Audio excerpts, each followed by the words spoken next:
In this video, we'll be looking at 10 of the most advanced magnetic machines ever made. There are many different kinds of magnetic machines that can perform amazing feats. Number 10. The Large Hadron Collider. The Large Hadron Collider, also known as the LHC, is a 27-kilometer long tunnel that serves as the largest and most powerful particle accelerator in the world.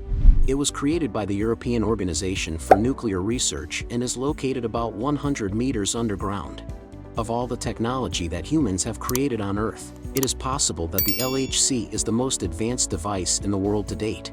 Since the tunnel is an airtight negative 271 degrees Celsius vacuum that is colder than the temperature of outer space and filled with 150 million sensors, the collider uses an extremely heavy set of about 9,600 magnets to guide beams of protons as they travel at 99 the speed of light. These beams are then made to hit each other perfectly. This allows scientists to gather a very specialized and accurate data about experiments surrounding atoms and mole molecules as a result. Number 9.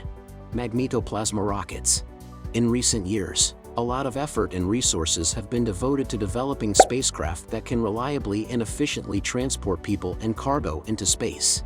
Magnetoplasma rockets, also known as VASIMIR engines or Variable Specific Impulse Magnetoplasma rockets, play a significant role in this mission.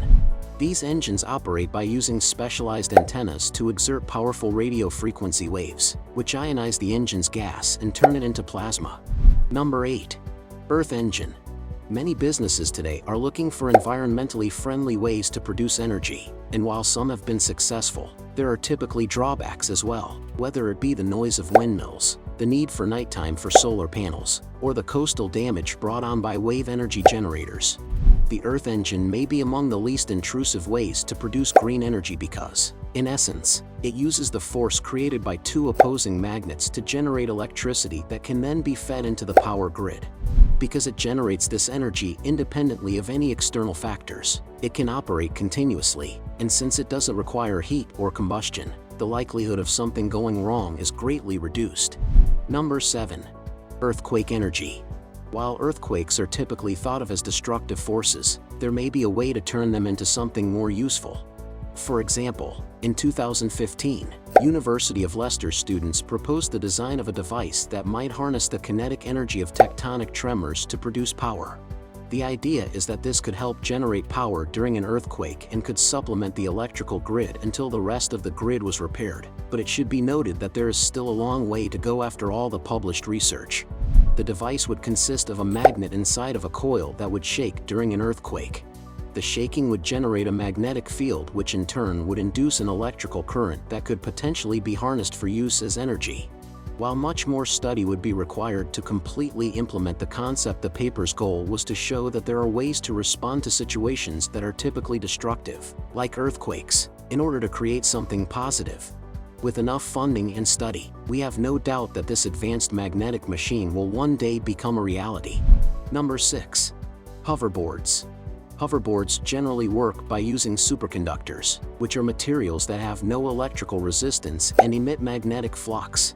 While there are many really bad hoverboards out there that don't actually hover and just use wheels, there are others that may actually do what their names suggest: hover over the ground. While there are many different variations, some of the coolest ones out there use magnets. There are several examples of these types of hoverboards in use, with one especially cool variation being built in 2015 when the car company Lexus created a liquid nitrogen-powered hoverboard. Because superconductors emit magnetic fields and magnets have a north-south magnetic field, they essentially interrupt each other. This causes the magnet to lift the superconductor out of the way, suspending it in the air and causing the hoverboard to hover. Number 5. Solar wind energy.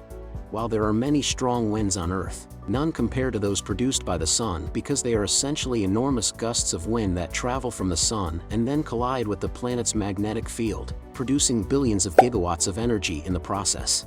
However, the proposed solution would be quite large. It is estimated that an 8,000 kilometers solar sail would be needed.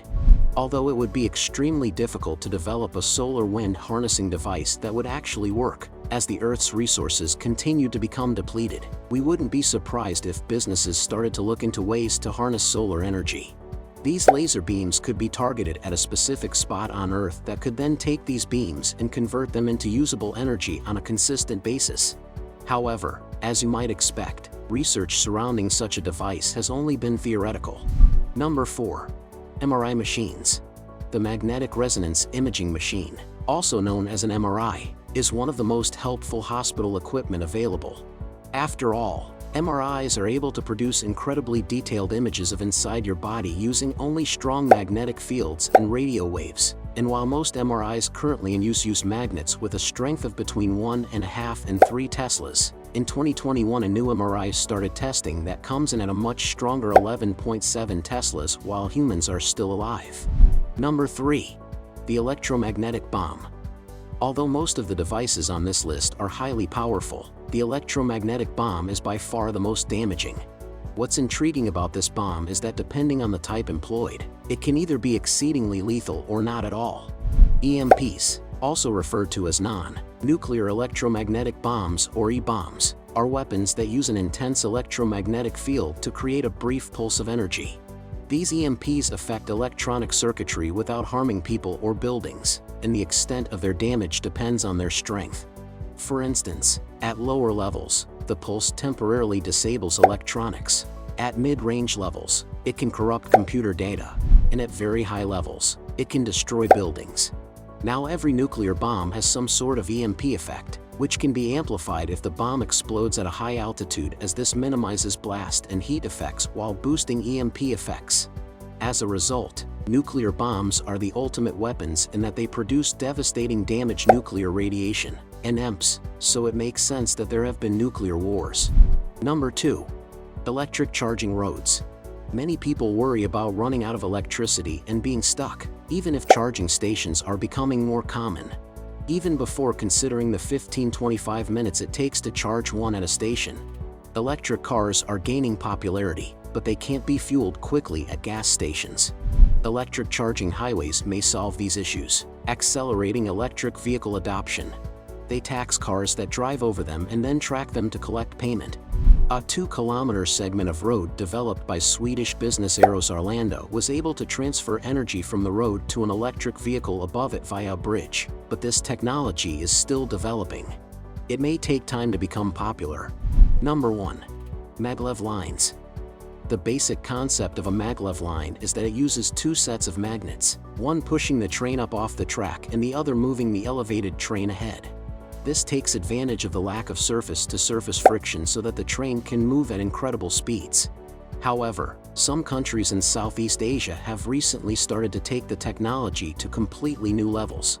In Europe and Asia during the 1970s and 1980s, a lack of funding caused progress to stall, and today only South Korea, Japan, and China have maglev lines, with the former having only low-speed lines and a line like Shanghai holding the title of being the world's first and only high-speed maglev line. Despite these dismal statistics, the idea of maglev lines has started to resurface, mainly because they emit zero carbon dioxide, run on electricity, and can travel exurban. What do you think about our video? Please let us know in the comments area below. If you enjoyed this video and would want to hear from me again, please subscribe and turn on the notification before leaving. Thank you for watching us.